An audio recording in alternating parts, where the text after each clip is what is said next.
Bom dia, amigos.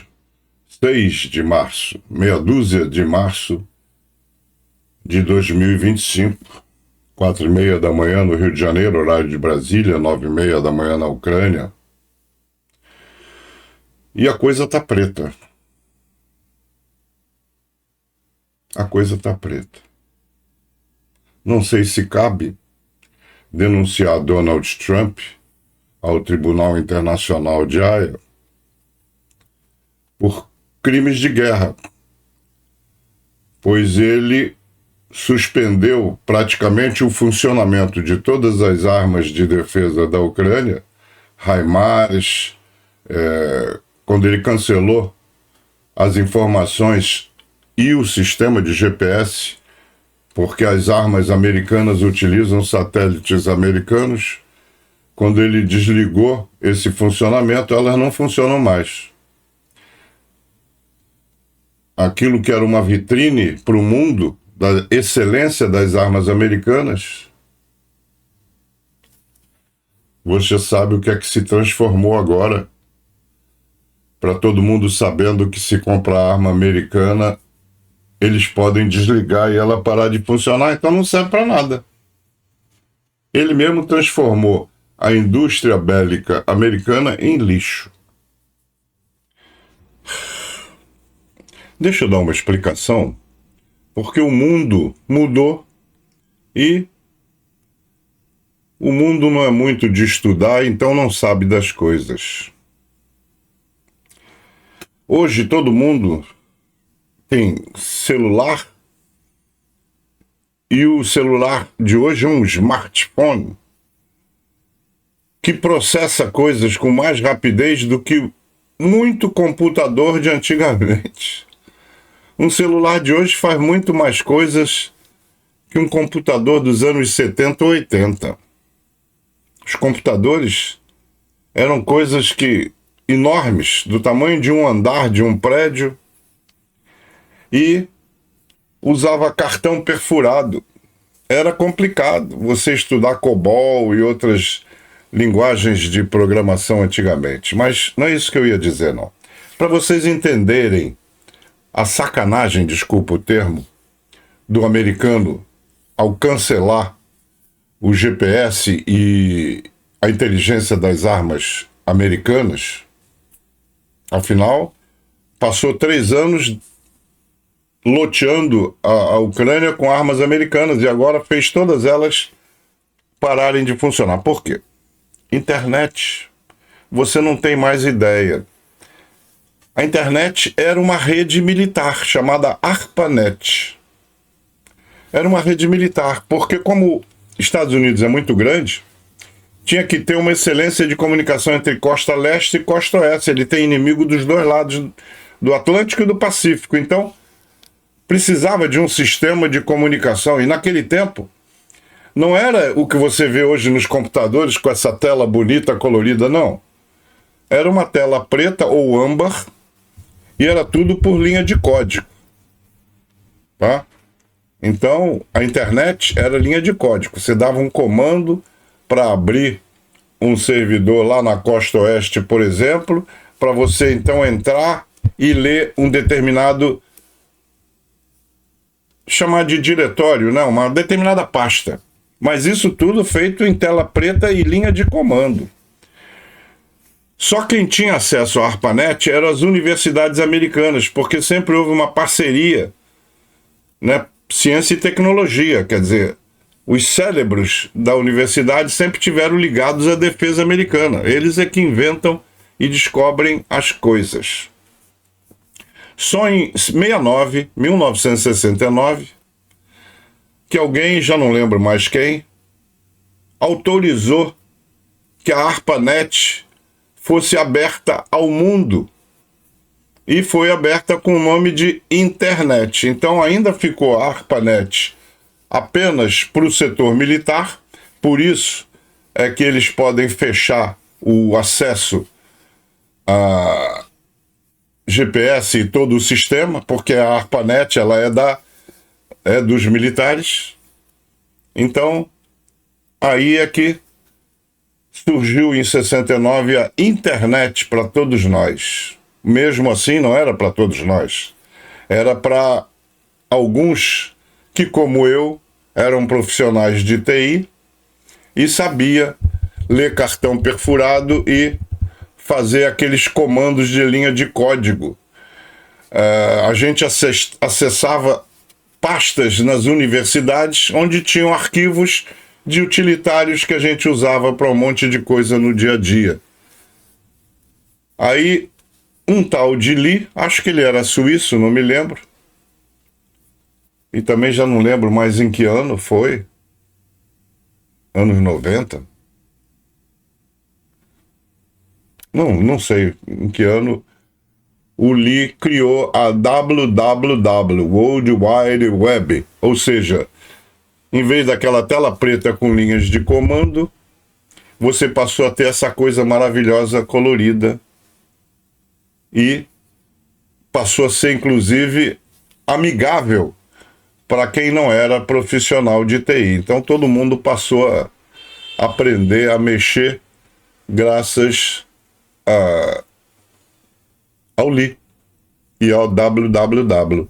Em 95, a Embratel entrou em operações no Brasil com seu backbone, precisava de cobaia para poder testar se funcionava. Eu tinha um BBS, o Uniqui BBS, com Júlio Botelho, e nós fomos, então, o primeiro provedor internet no Brasil. Deixa eu voltar ao texto. Desculpa a interrupção, mas tem que explicar determinadas coisas que não são de conhecimento raso.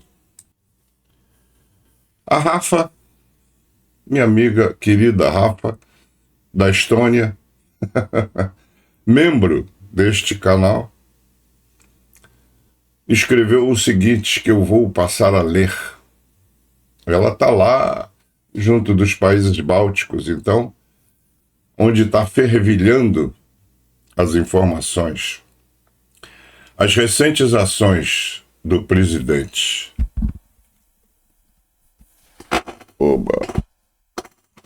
Desculpa. As recentes ações do presidente Donald Trump suscitam preocupações sobre a estabilidade global. Ao acusar o presidente ucraniano Volodymyr Zelensky de não buscar a paz,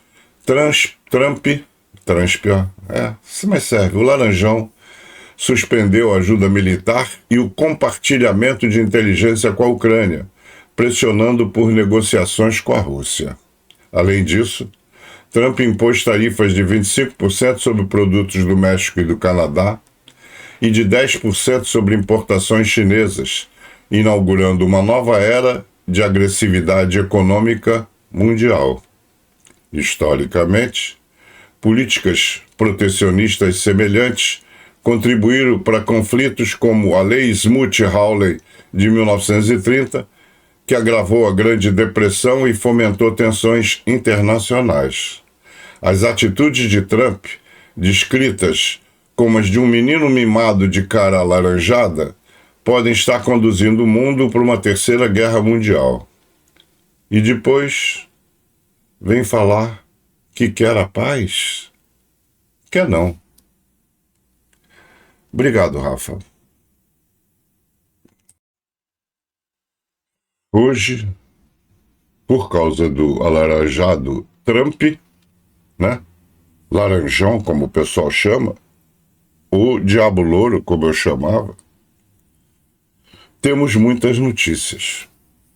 A Alemanha, por exemplo, troca carros, automóveis, por tanques, enquanto a indústria automobilística entra em quebra.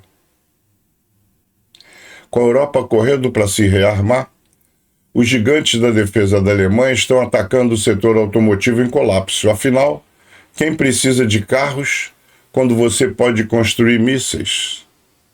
A Rheinmetall está destruindo 2 fábricas de peças de automóveis para fabricar armas, enquanto a Hensoldt está contratando 200 trabalhadores da Bosch e da Continental que estavam em dificuldades. Enquanto isso, os líderes da União Europeia estão planejando uma onda de gastos militares de 800 bilhões de euros. E o novo governo da Alemanha quer 500 bilhões de euros para a defesa, fazendo com que os estoques de armas disparem, enquanto a indústria automobilista estagna. Da fabricação de carros à produção de tanques, a economia da Alemanha pode finalmente encontrar o seu motor novamente.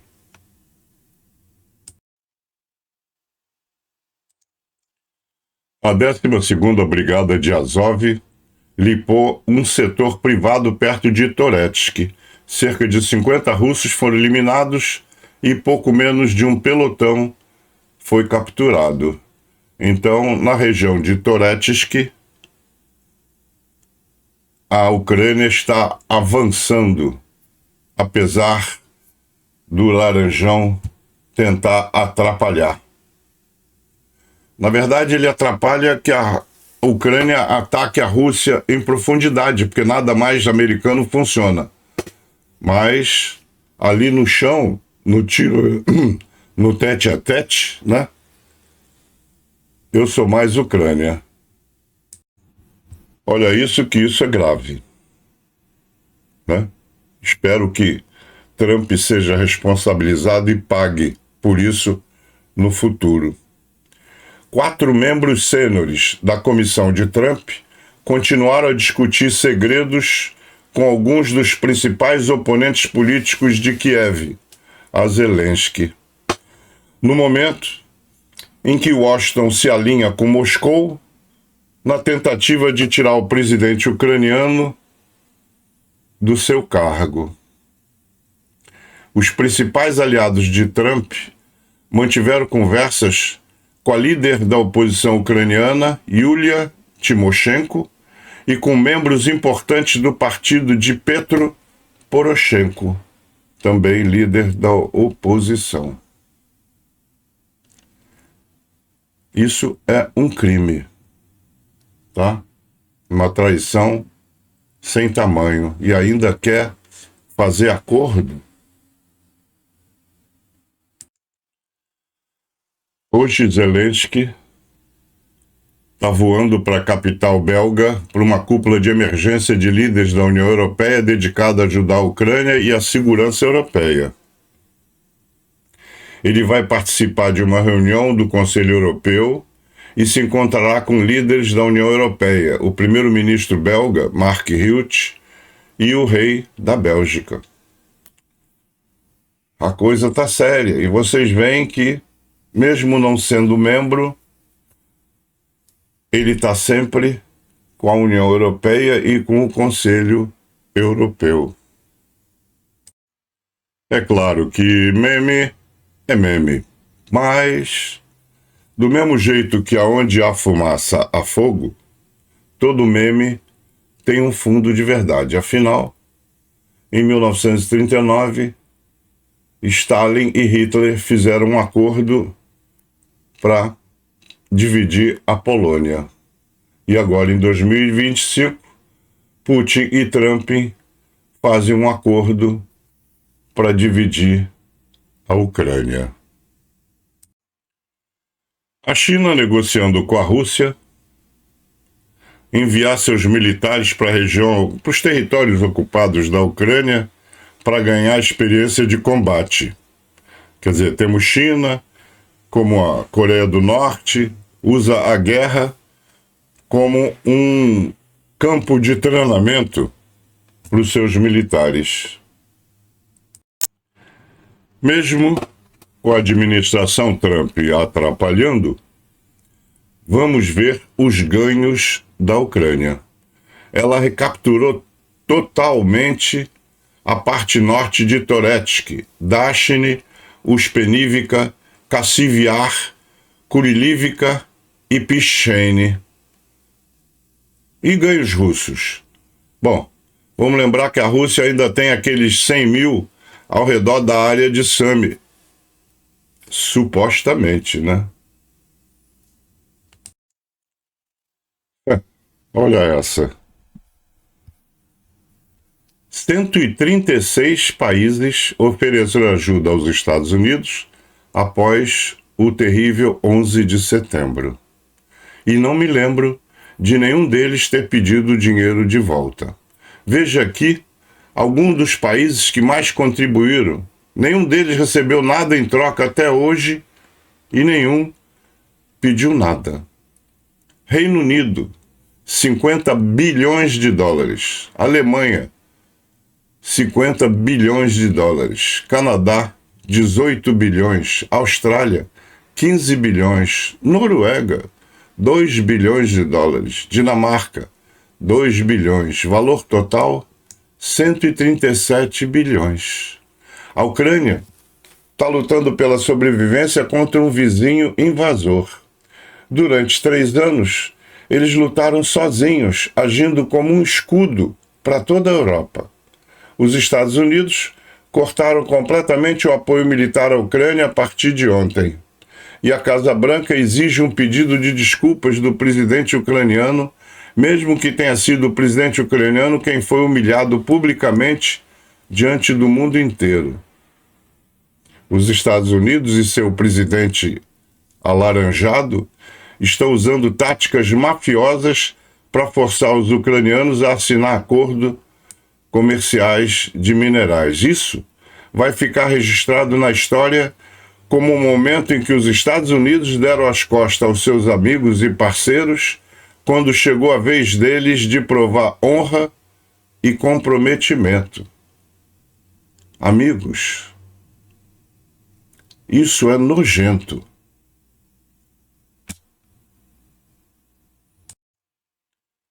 A Rússia, que segundo Trump quer a paz, lança mísseis contra um hotel na cidade natal de Zelensky, Kryvyi Rih, matando pelo menos 2 civis e ferindo muitos outros, enquanto Trump retém informações de inteligência que permitem a operação das defesas aéreas ucranianas. Então, ele deixou a Ucrânia cega, praticamente, com suas defesas aéreas, enquanto o russo faz a festa. Eu, honestamente, acusaria Trump de crimes de guerra no Tribunal Internacional de Haia. Os Estados Unidos suspenderam toda a inteligência sobre a Ucrânia. Então a França, através de Le Cornu, está oferecendo sua inteligência a Kiev. Amigos, são para essas coisas. Então, como eu disse, as coisas estão pretas, né? O número de mortos, há meia hora atrás, o número de mortos em ataque com míssil russo em Kryvyi Rih, a cidade de Zelensky, aumentou para 4 mortos e 31 feridos, tá?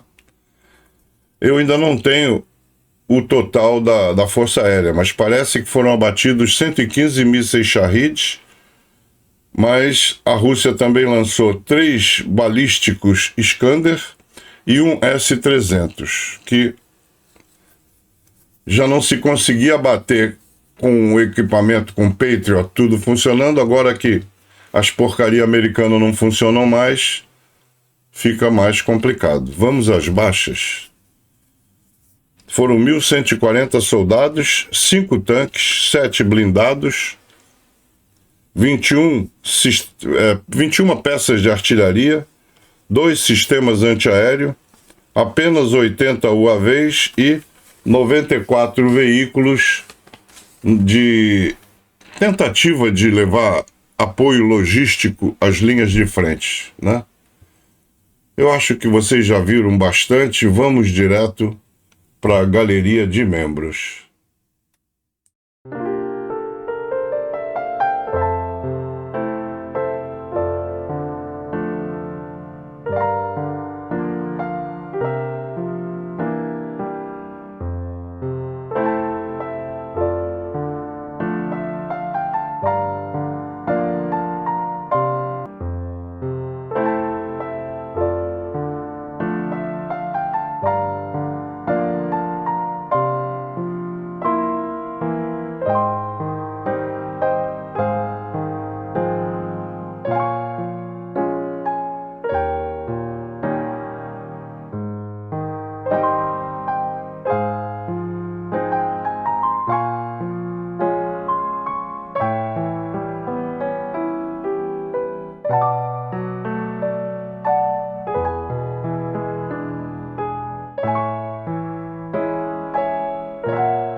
Canal Luiz Mergulhão. Um canal só é tão bom quanto as verdades que diz. Sensacional. Sabe aquela reunião de emergência em Londres com 18 dignatários, ou seja, 18 representantes de países da OTAN? Tem aqui o resumo completo, eu posso deixar na descrição desse vídeo para quem quiser assistir. Mas eu vou pegar apenas uns trechos, porque eles traduziram por IA. Então tá em português pela inteligência artificial, claro. Cada um falou na sua língua lá, e 18 países com certeza devia ter 17 línguas diferentes. Mas não é isso que importa. O que importa é que começou a Ursula von der Leyen falando de uma geral. Não vou repetir aqui o que ela disse, porque não importa. Vamos ver a fala do Zelensky, porque é muito importante. O americano está achando que vai conseguir fazer paz. A coisa é muito mais complicada do que o americano simplista pode imaginar. Porque o russo, pela maneira de lutar e pela maneira de ser, cometeu muitos crimes. O que aconteceu em Bucha, por exemplo, uma cidade inteira dizimada e jogada numa cova coletiva. O sequestro habitual de crianças. Então, existem muitos crimes envolvidos. Em vez de eu ficar falando, vamos ouvir o Zelensky. Deixa eu ver, tá ligado aqui? Tá ligado? Vamos lá. Então, muito obrigado por dar o impulso e trabalharemos arduamente de todos os lados para realmente manter o ímpeto. Você sabe, nós falamos muito e também hoje que precisamos de uma paz justa e duradoura. E quando falamos sobre o justo, e essa guerra é difícil de encontrar justiça. Essa guerra, por causa de tais ações da Rússia, guerra, a maneira como eles conduzem essa guerra, quantas pessoas eles mataram, simplesmente mataram. E milhares na prisão, e crianças sequestradas. E é por isso que nunca vamos esquecer, e nós não podemos esquecer, e mesmo que eu espere que nossos parceiros estejam na mesma sintonia que nós, e não apenas espero, eu vejo isso, mas nunca vamos esquecer, e nós realmente faremos tudo. Aquelas pessoas que começaram esta guerra, guerra não provocada. Todas essas pessoas, sim, realmente, vai. Claro, vamos trabalhar no tribunal após a parte difícil da guerra, quando formos para a diplomacia. Nós nunca vamos esquecer esses sonins e essas pessoas. Então, em relação à questão das sanções... Muito bem. Agora, a próxima fala que me interessou foi a de Justin Trudeau, né? Primeiro-ministro do Canadá, que inclusive estava morto, né? Já se falava inclusive em demissão, etc., eleições, aquela coisa toda. E graças à inabilidade do Donald Trump, ele agora, junto com Macron, cresce como dois líderes importantes de todos esses eventos da Europa. Então, vamos falar porque, preste atenção no que ele vai dizer. Ele já treinava o exército da Ucrânia desde 2015, ou seja, desde a invasão de 2014, que o Canadá já apoiava e treinava o exército da Ucrânia. Por isso que o exército da Ucrânia conseguiu fazer frente à invasão russa, porque originariamente ele era União Soviética, então era doutrina russa, ultrapassada. Graças ao treinamento do Canadá estilo OTAN, então uma doutrina muito mais avançada, mais moderna, que aqueles poucos homens conseguiram fazer frente ao segundo exército do mundo, porque quem entrou em 2022, 24 de fevereiro de 2022, quem entrou na Ucrânia não foram conscritos, foram as tropas de elite, paraquedistas e os melhores quadros da Rússia. E foram todos pro saco. Vamos ouvir Justin Trudeau. Tá logo depois dessa fala da Ursula von der Leyen. Discutir sanções. Essa discussão só pode ser realizada significante depois que vermos passos concretos da Rússia.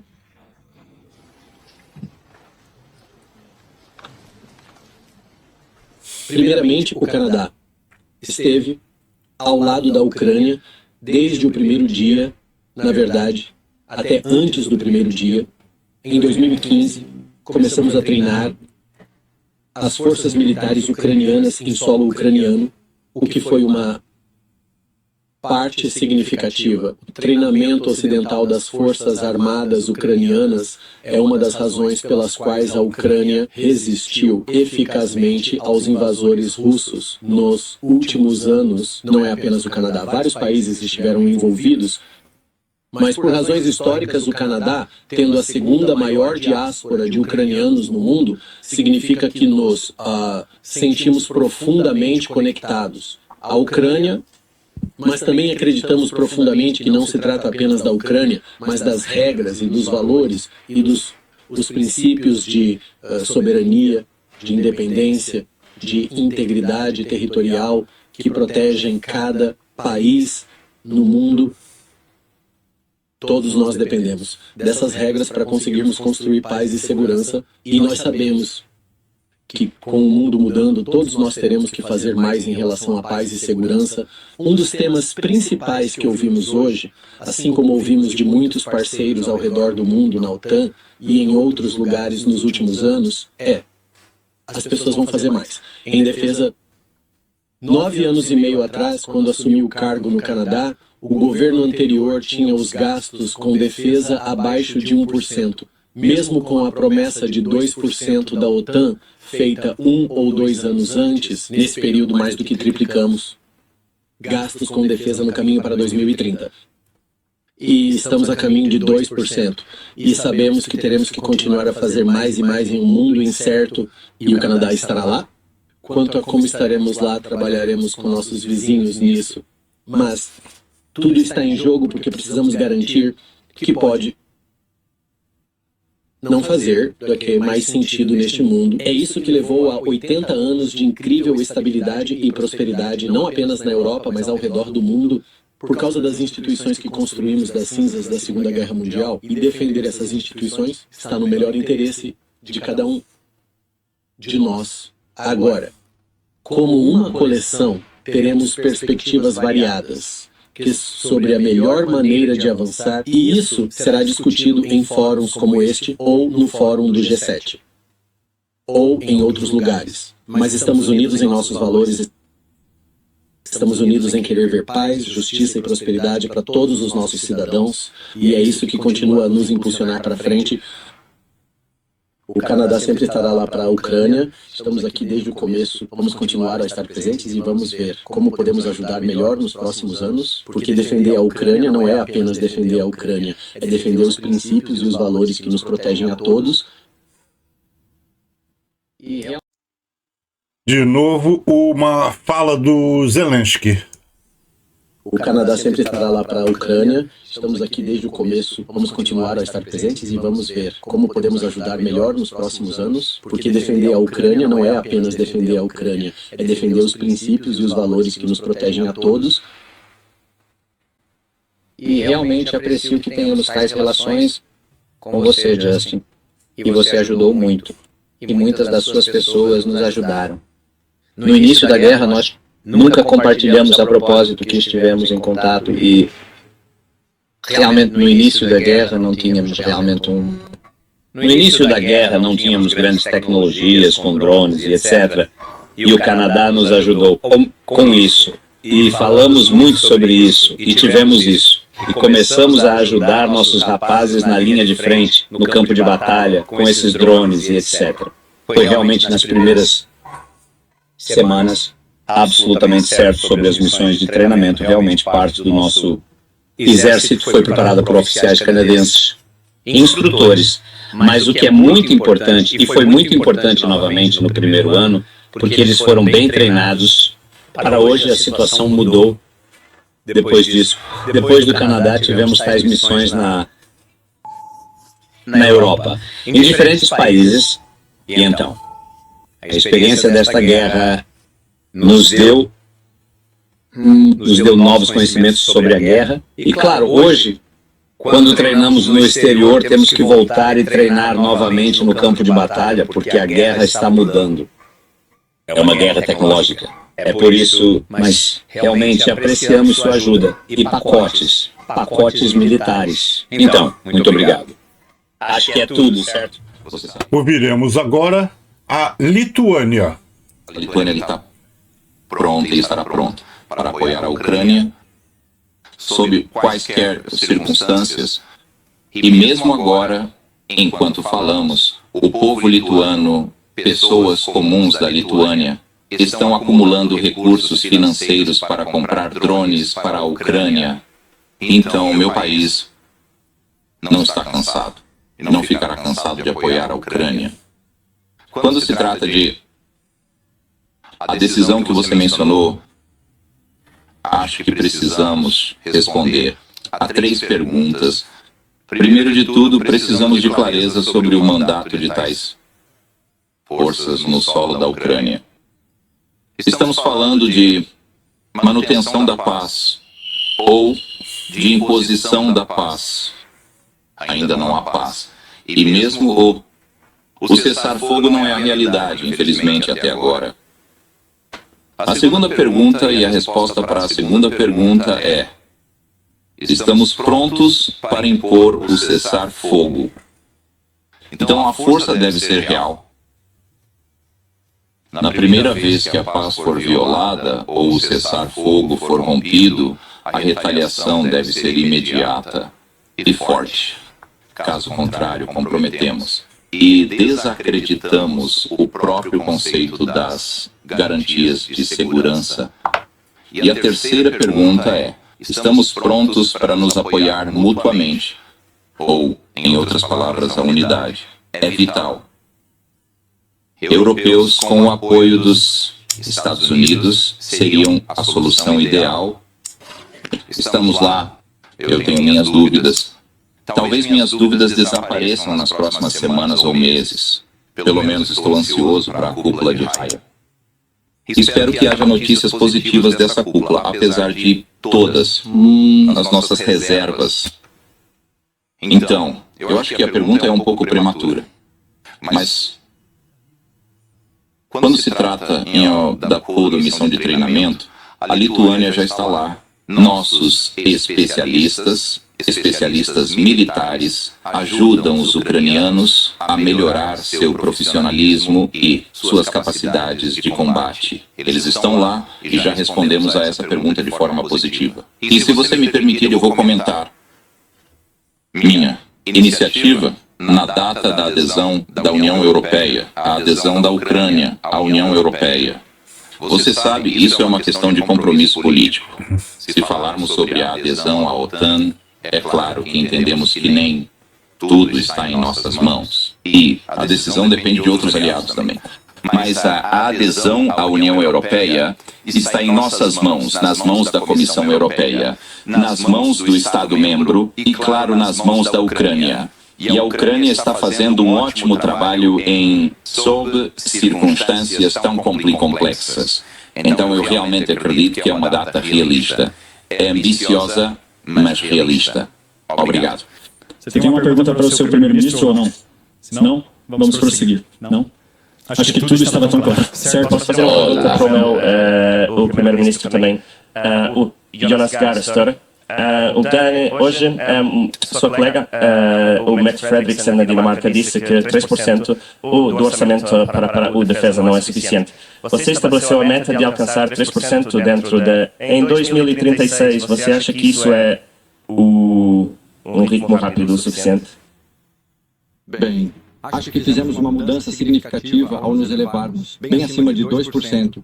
Primeiro, estávamos entre os países que não tinham um plano. Depois tivemos um plano. E agora já superamos isso. Agora estamos em cerca de 2,5% e podemos alcançar 3% antes de 2036. A propósito, Acho que precisamos investir mais em defesa, e acredito que o debate deve ser sobre números, mas também sobre qualidade e capacidades. Porque se nos perdermos em números, teremos 32 aliados com silos e porcentagens. O que precisamos fazer agora é cumprir o que concordamos na OTAN, em Vilnius e Washington, em relação aos planos regionais. Então, agora estamos trabalhando com a Suécia e a Finlândia, na parte norte da região nórdica, para entender nossas capacidades de defesa na parte norte da região nórdica. E estamos discutindo com nossos amigos dinamarqueses, nossos amigos alemães e nossos amigos britânicos que, ao redor do Mar do Norte, também devemos investir nas melhores capacidades. Isso também poderia aumentar a porcentagem, mas eu realmente gostaria de ver o resultado como o mais importante. Obrigado. Sim, todas as indústrias de defesa ou militares dos países europeus começaram a aumentar a produção por causa desta guerra. Começamos a aumentar a produção, começando pelos cartuchos de artilharia, até a produção de drones, tecnologias, sistemas de guerra eletrônica, muitas coisas diferentes. Aumentar mais rapidamente e ser comparável. Realmente com os russos é investir mais na produção ucraniana, porque nossa economia, hoje temos uma economia militar.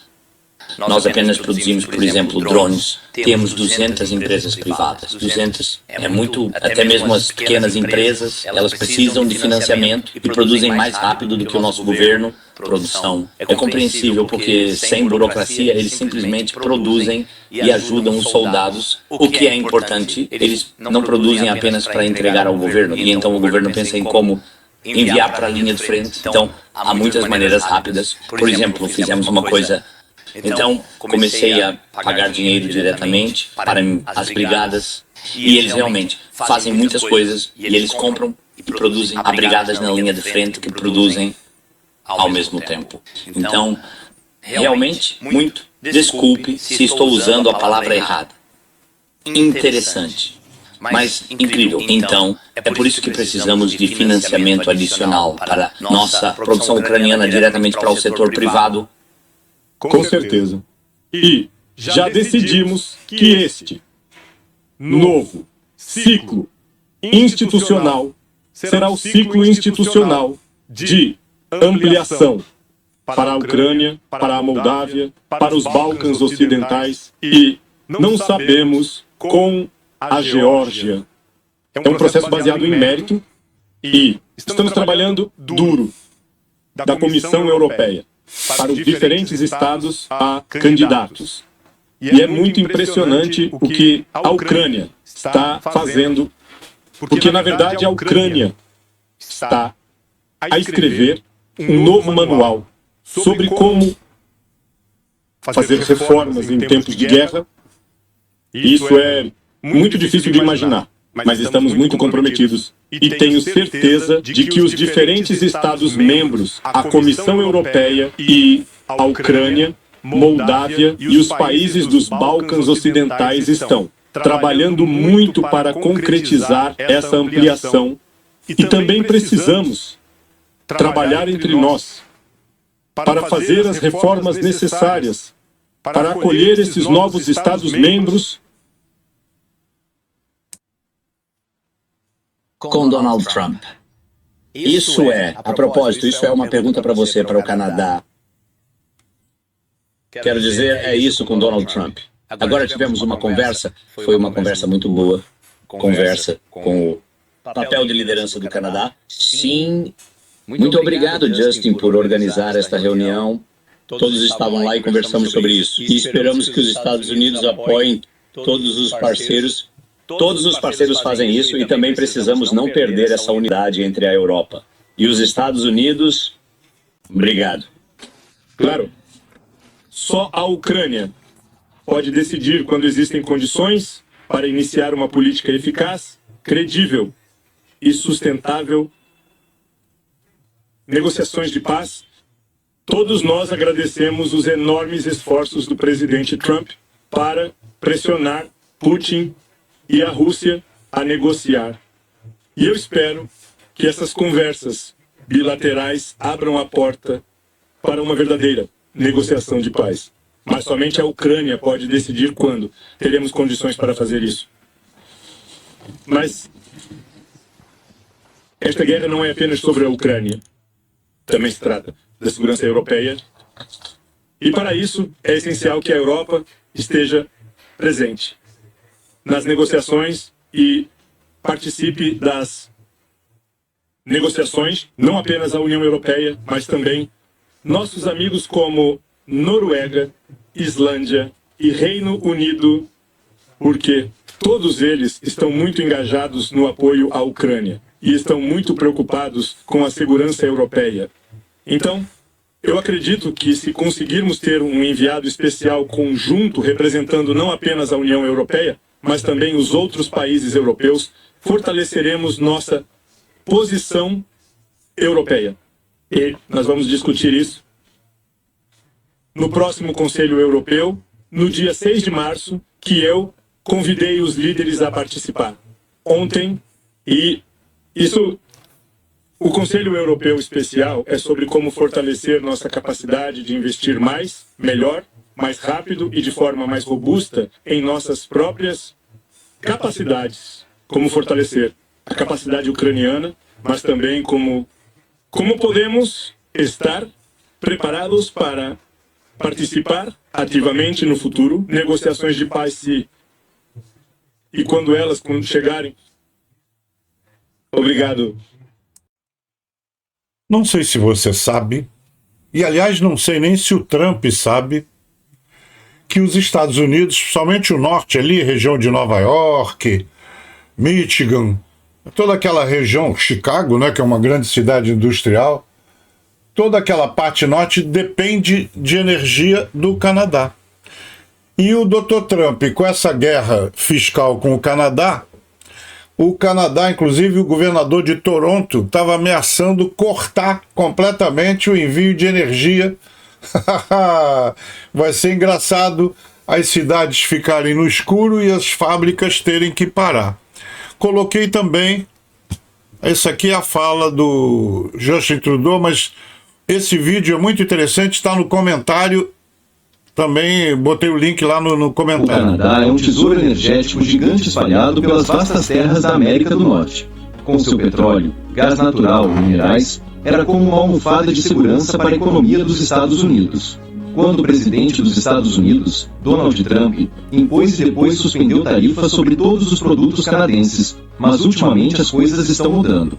As tarifas protecionistas de Washington levaram o Canadá a focar seus olhos nos mercados europeu e asiático. Então, o que essa mudança significa para os Estados Unidos? O equilíbrio global de poder dos Estados Unidos poderia ser abalado se perdesse seu maior fornecedor de energia adjacente à sua fronteira? Os novos pacotes de commodities do Canadá com a União Europeia e a Ásia são marco no cenário do comércio global? Se o petróleo pesado de baixo custo, o gás natural abundante e os... Bom, entenderam, né? O vídeo é longo, vocês têm que assistir, mas vocês lembram quando começou a invasão da Ucrânia? Toda a Europa dependia do gás e do petróleo russo, né?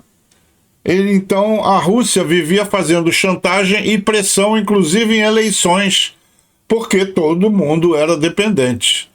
Graças à Ucrânia ter cortado a passagem lá de tudo isso pelos dutos, pelo seu território, né? A Europa teve que encontrar fontes alternativas. A Europa já resolveu o seu problema. E a Rússia se ferrou porque perdeu um grande mercado e perdeu muito dinheiro. Agora, a ameaça aconteceu mesmo com o Canadá, né? Então, o Canadá estava acomodado com os Estados Unidos, fornecendo tudo para eles, e agora, com essas guerras de tarifa, o Canadá vai procurar outros mercados, de repente vai mandar para a Europa petróleo e gás, que a Europa precisa, e o americano pode se ferrar nesta, né? Muito bem. O outro assunto, deixa eu emendar logo, o outro assunto é esse avanço muito grande. O interessante do avanço ucraniano sobre Toretsk. Quer ver? Vamos rodar um trechinho. Também está nos comentários desse vídeo. Hoje há muitas atualizações importantes sobre a situação em Toretsk. As forças ucranianas estão apertando o cerco às posições russas em Toretsk. Muito bem. Então, ele mostra com gráficos. Mais na frente ele mostra, inclusive, com imagens. Deixa eu ver se eu acho aqui. Tá vendo? Ó, tem imagens também. 62, amarradas juntas no local antes de retornar em segurança ao veículo. Isso é uma ação dos paraquedistas ou de operações especiais, que eles pegam minas antitanques, fazem um amarrado, leva lá onde é que os russos estão escondidos e explode o prédio todo com os russos dentro. Então, vou deixar, como sempre, o link na descrição desse vídeo. Já, inclusive, disse que era interessante vocês assinarem, né? É o Código Militar, é o antigo Reporter from Ukraine, tá? Lá em cima tá escrito, tá vendo? Ó? Reporting from Ukraine. Ele mudou de novo, criou essas séries muito mais dinâmicas, muito mais plásticas e são diárias. Portanto, você pode assinar e todo dia receber as informações. O Trump, eu não sei se ele estudou história. Não é história do Brasil, não. História lá deles, dos Estados Unidos. Porque ele está dobrando a aposta. O Trudeau disse, bom, já que o americano está me colocando tarifa, vou colocar tarifa nos produtos americanos. E o Trump dobrou a aposta. Mandou lá pelo Twitter, que ele gosta muito de fazer guerra pelo Twitter, né? Ele é igual o checheno, ele é guerreiro de TikTok, o Trump é guerreiro de Twitter, né? De X. Então ele disse, ele aumentou a tarifa, avisaram a ele que cada vez que ele aumentar a tarifa eu vou dobrar, não sei o quê. Eu só queria saber o seguinte, o Laranjão, que agora não é Diabo Louro não, o pessoal tá chamando ele de Laranjão, eu vou entrar na onda, vai de Laranjão mesmo, porque o cara é muito burro. Eu não sei se ele conhece a história dos Estados Unidos. Já teve uma guerra entre Canadá e Estados Unidos. E o Canadá é tão pequenininho em termos de população, né? Vou contar essa história para vocês. Há mais de 200 anos, a Casa Branca foi completamente incendiada, foi colocada no chão. E foram os canadenses que fizeram isso. Eu sei que comumente é acreditado que foi uma guerra entre Grã-Bretanha, mas os canadenses insistem que eles eram os que estavam lutando. Em 1812, os americanos queriam tomar o Canadá da Grã-Bretanha, mas os ingleses, franceses, por isso que lá tem Quebec, Ottawa, tem cidades inglesas e cidades que se fala francês.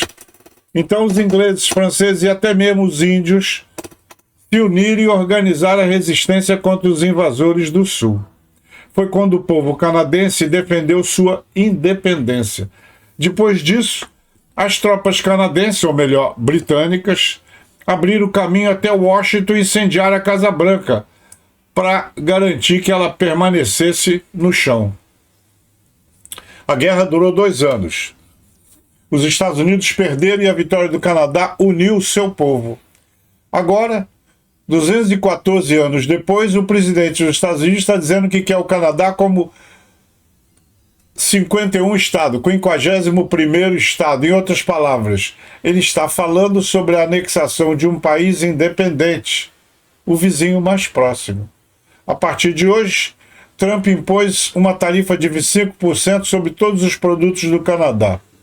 O primeiro-ministro canadense, Justin Trudeau, que aliás o Trump, que é burro, ignorante, burro não é não, ignorante, chama de governador. Ele não é governador, ele é primeiro-ministro. O Canadá não tem governador. Ele, em vez de estado, ele tem províncias. E aquilo que é o governador da província, lá chama prefeito. Então, o prefeito de uma província é igual a um governador de estado, por exemplo, aqui no Brasil. Então, o primeiro-ministro canadense, Justin Trudeau, declarou que o objetivo das tarifas de importação dos Estados Unidos é a anexação do Canadá. Em resposta, ele anunciou medidas espelhadas, tarifas de 25% sobre os produtos feitos nos Estados Unidos no valor de 155 bilhões de dólares. Isso continuará até que os Estados Unidos levantem suas tarifas. Trump ficou furioso e disse: por favor, explique ao governador do Canadá, aquilo que eu falei, Trudeau, que se ele impuser tarifas retaliatórias contra os Estados Unidos, nossa tarifa de resposta aumentará imediatamente na mesma quantia. Em outras palavras, ele ameaçou dobrar as tarifas. Os mercados de ações dos Estados Unidos e Canadá já reagiram em queda. O mesmo está acontecendo nos mercados europeus e até mesmo na Ásia-Pacífico. As tarifas estão jogando areia nas engrenagens da economia global, eu li hoje. A rede varejista de bebidas alcoólicas canadense, LCBO, costumava comprar $1 bilhão em álcool americano anualmente. Agora, o álcool americano está sendo retirado das prateleiras das lojas e não será mais vendido. Um movimento popular sob o slogan Buy Canadian, compre canadense, está ganhando força. 2/3 dos canadenses começaram a comprar menos produtos feitos nos Estados Unidos e 55% começaram a evitar o mercado americano Amazon. No geral, 77% dos canadenses têm uma opinião negativa sobre Donald Trump, com apenas 14% tendo uma visão positiva, segundo a pesquisa de marketing da Legger. E nas cafeterias de Toronto, nós temos inclusive usuário do canal Zoe Royas, que mora em Toronto, no Canadá. Então, nas cafeterias de Toronto, em vez de um americano, agora serve uma xícara de canadiano. Curiosamente, o Canadá fornece eletricidade para os Estados Unidos. O primeiro-ministro de Ontário, Doug Ford, anunciou que 1,5 milhão de consumidores americanos serão desconectados da rede elétrica. A Ford também está cancelando um acordo de $100 milhões com a SpaceX de Elon Musk para serviços Starlink. Não haverá mais cooperação com Musk. Hoje, Justin Trudeau deu uma entrevista coletiva. Sua mensagem principal: o Canadá nunca será o 51º estado e nunca recuará diante de ameaças. Vale ressaltar que durante toda essa situação, Trudeau e outros políticos têm se comunicado ativamente, tanto com canadenses quanto com americanos, abordando publicamente as medidas tomadas e as consequências. Ninguém está recorrendo a insultos e mesquinharias como Trump. O presidente dos Estados Unidos zombou, insultou e xingou Trudeau abertamente. Trudeau, em troca, agiu impecavelmente. Afinal, canadense é como um gentleman inglês, um lord inglês. A propósito, Trudeau e seu Partido Liberal não tiveram altos índices de aprovação. Em janeiro de 2025, seu apoio era só de 20%. 23 de fevereiro havia subido para 27%. Agora deve estar muito mais, com os problemas que ele assumiu na Ucrânia. Imagine isso. Ninguém aqui, lá no Canadá, monitora obsessivamente os índices de aprovação todos os dias ou manipula a opinião pública por todos os canais de mídia. As pessoas não se unem em torno de personalidades. Elas se unem em torno e pelos interesses do país. Nos bastidores, um trabalho sério e negociações constantes estão acontecendo em todos os níveis com os americanos. O Canadá compartilha uma fronteira com apenas um país, os Estados Unidos. Essa é a fronteira compartilhada mais longa do mundo, estendendo-se por 8.891 quilômetros. Esse laranjão só se mete em fria. Olha a droga. Realmente, esse cara quer entregar tudo para a Rússia. Os Estados Unidos efetivamente desabilitaram o HIMARS ao interromper o compartilhamento de inteligência com a Ucrânia, relata o The Economist. O fato é que a segmentação do HIMARS depende de dados de inteligência e satélites GPS americanos. Você sabe quanto essa decisão de paz foi tomada? Quando as forças ucranianas alcançaram sucesso na contraofensiva em diversas áreas importantes da região de Donetsk. Então eu tenho repetidamente mostrado os avanços dos americanos em Donetsk. Os russos perdendo. Nessa hora, o americano desabilita o HIMARS.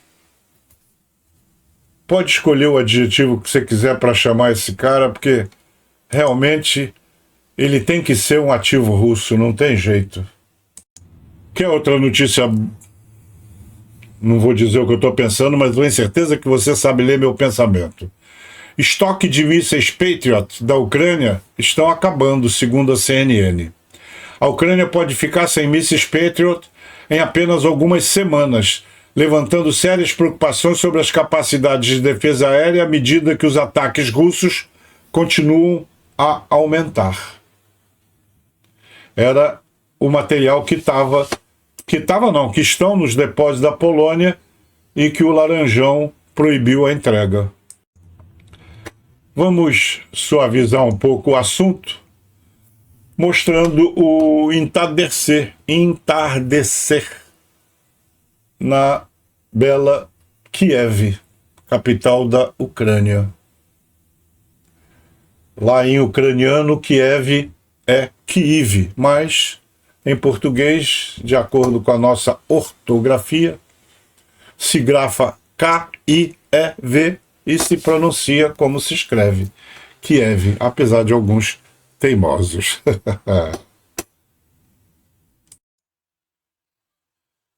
Esse é um post de Mark Rutte. A Alemanha está preparada para um papel maior na ajuda da Ucrânia.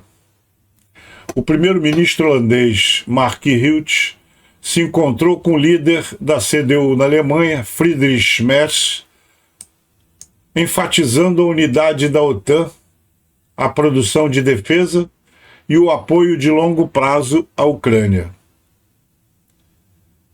E Rutte disse para Merz: sua liderança será crucial. O que vem a seguir?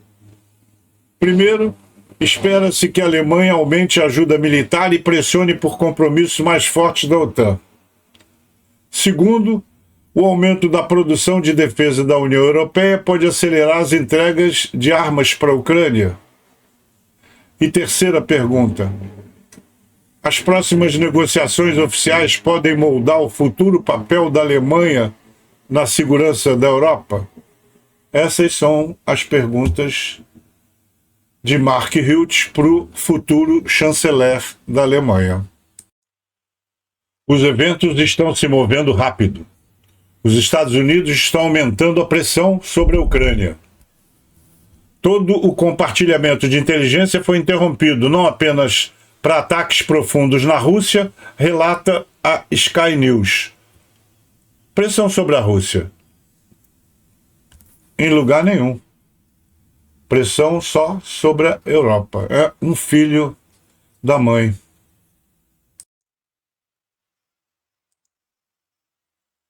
Filho, isso é para você, que todos eles pereçam. Disse Parkomenko, piloto experiente de aeronaves de ataque Sukhoi 25 e coronel da aviação de assalto. Decidiu retornar à sua unidade para continuar realizando missões de combate 40 dias após seu filho de 25 anos, Serhiy Parkomenko, morrer em batalha em 14 de maio de 2022. Como Lior disse, meu filho não parou de realizar missões de combate, ele continua a fazê-lo através de mim. Nesse momento estou voando por nós dois. Ele agora aprendeu a voar com sua dor, lado a lado com jovens pilotos como seu filho, e em cada um deles ele vê Serhi. Glória aos heróis ucranianos. Como vocês viram nessa edição, a situação em Toretsk tá boa para a Ucrânia, ruim para o russo. Deixa eu ver se eu coloco aqui. Vê. Várias unidades das Forças Armadas Russas estão sob ameaça de cerco. Assim chegamos ao final de mais essa edição.